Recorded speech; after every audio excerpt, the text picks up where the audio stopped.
finalmente eu vou pagar minha dívida e vou fazer aquele vídeo comentando as falas do ministro Ricardo Salles e por que elas são uma das coisas mais preocupantes que veio daquela reunião ministerial do dia 22 de abril.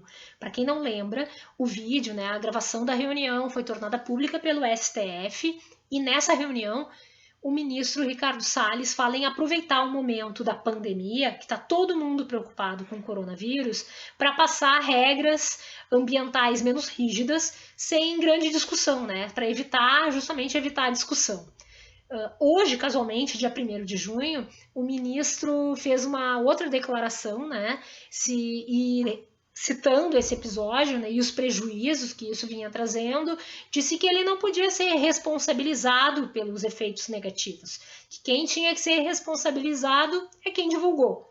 Eu discordo dele, porque, na verdade, a gravação é a cereja do bolo. Ela vem acompanhada também de uma série de outras ações que o governo toma em relação à questão ambiental que mostram que ele não se preocupa com esse assunto. E isso, obviamente, vai afetar nossas relações lá fora. Vocês vão ver que agora eu vou falar um monte sobre comércio internacional. Não quer dizer que esse seja o único aspecto que me importa da relação do Brasil com o mundo. E não quero dizer que o meio ambiente não tenha outra importância. Ele é essencial, obviamente, para a nossa qualidade de vida, para a gente continuar podendo viver e podendo produzir no futuro, não só uma coisa de curto prazo, mas a gente tem que lembrar que essa parte do comércio internacional ela é bem fácil da gente entender o impacto das coisas e rápido. E também o fato de que a nossa economia ela está muito pautada nessa questão da exportação. A gente se constituiu desse jeito e isso tem um peso muito grande para a gente. Isso nos afeta economicamente. Se a gente não conseguir vender os nossos produtos lá fora, a gente vai ficar prejudicado, E agora, ainda mais nesse momento que a gente tanto fala em reaquecer a economia, quando é que passar a doença, vamos ter que começar de novo, Como eu quero me dirigir para pessoas que são leigas, que não são exatamente da área de RI, eu acho bom explicar um pouquinho e de um jeito simples como é que funcionam essas relações comerciais. Então, a gente tem um conjunto de acordos entre os países em que se buscou fazer o comércio mais livre possível. Essa foi a vertente que dominou, pelo menos oficialmente. Se vocês olharem, tem países que falam em livre comércio, mas quando foi conveniente para eles, tentaram botar uma barreira aqui e outra ali. A gente não pode desconsiderar isso. Mas, para fazer o comércio livre, o que mais se retirou, o que mais se negociou para tirar, são as chamadas barreiras tarifárias. O que é uma barreira tarifária? Quer dizer assim, um país não pode colocar uma taxa, uma tarifa que impeça o outro país de vender no mercado dele. Tem negociações sobre que a mesma regra que eu dou para um eu tenho que dar para todos. Então eu não posso dar um tratamento diferente para um país do que eu dou para os demais. A exceção são os tais dos blocos comerciais, Mercosul, União Europeia, etc. Esses estão dentro dos acordos. Essas são as exceções.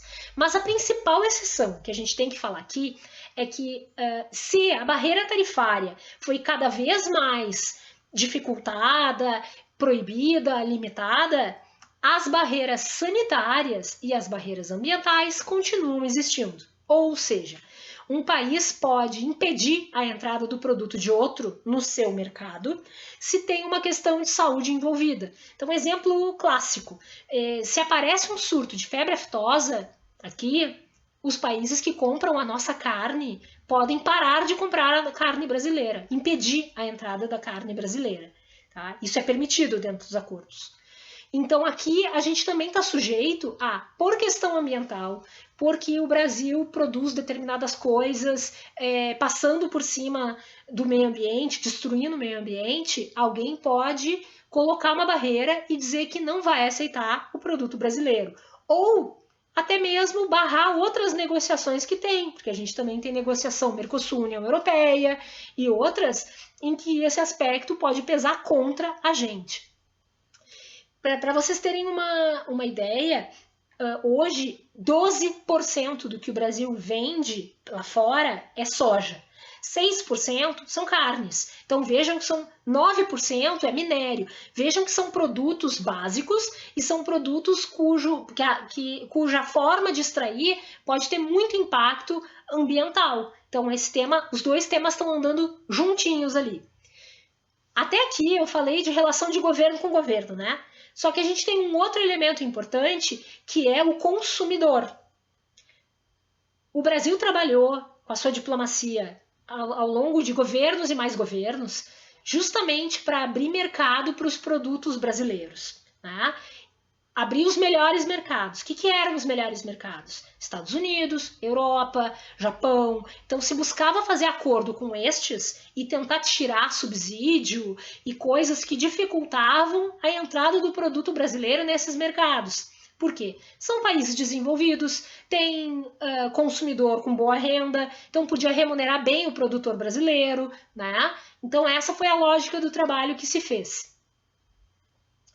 Só que esse consumidor desses melhores mercados é justamente um dos consumidores que está preocupado com a questão ambiental. Então ele tem renda, ele tem condição, às vezes, né, de escolher um produto daqui ou dali. Então ele quer saber da onde foi feito, se botaram a floresta abaixo, se foi usado trabalho infantil, se aquele produto tem algum componente que pode fazer mal para a saúde dele. Então essa é a maneira com que esse consumidor pensa. Então, no momento que o governo passa a defender que pode usar um pouquinho mais da floresta para botar soja, para botar boi, que faz vista grossa, deixa de fiscalizar se estão tocando fogo ou não na floresta, se foi acidental ou se foi criminoso.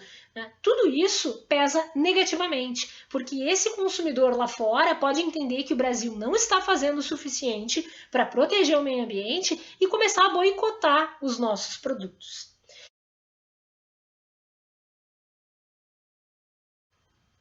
Percebam que os produtos que eu citei até agora, soja, o minério de ferro, o petróleo, que também é um produto que o Brasil exporta, e estão ali entre os principais produtos exportados, são produtos básicos, são produtos com pouco valor agregado, né? Eles não têm eles são vendidos sem muito beneficiamento, não tem uma coisa que a gente faça para transformar ele em outra coisa para dar valor para vender lá fora. A gente está vendendo eles meio brutos lá para o exterior. O que isso quer dizer? Isso quer dizer que a gente tem pouco espaço de barganha. Eu acho que eu já comentei isso num vídeo anterior. Tá? E o que eu vejo é que, ao falar sobre essas coisas, muitas vezes o governo desconsidera que a nossa posição de barganhar, de cobrar coisas, ela é pouca. Por quê? Porque não adianta a gente querer brigar contra as normas internacionais e dizer que meio ambiente não importa e continuar querendo produzir de qualquer jeito, se a gente não tem espaço de manobra. Como o que a gente produz não tem diferenciação nenhuma, tanto fez como tanto faz comprar soja brasileira, argentina ou dos Estados Unidos. O produto é o mesmo, né? Ele não tem uma grande diferenciação. Então, e aí a gente faz, se a gente não cuida então nem da questão ambiental, a gente está fazendo uma escolha muito, muito tola, porque a gente não tem espaço para querer impor para os demais o que a gente quer, tá? Porque eles não dependem de nós. A gente depende muito mais dos outros países do que eles dependem dos nossos produtos. Por hoje é isso. Até a próxima!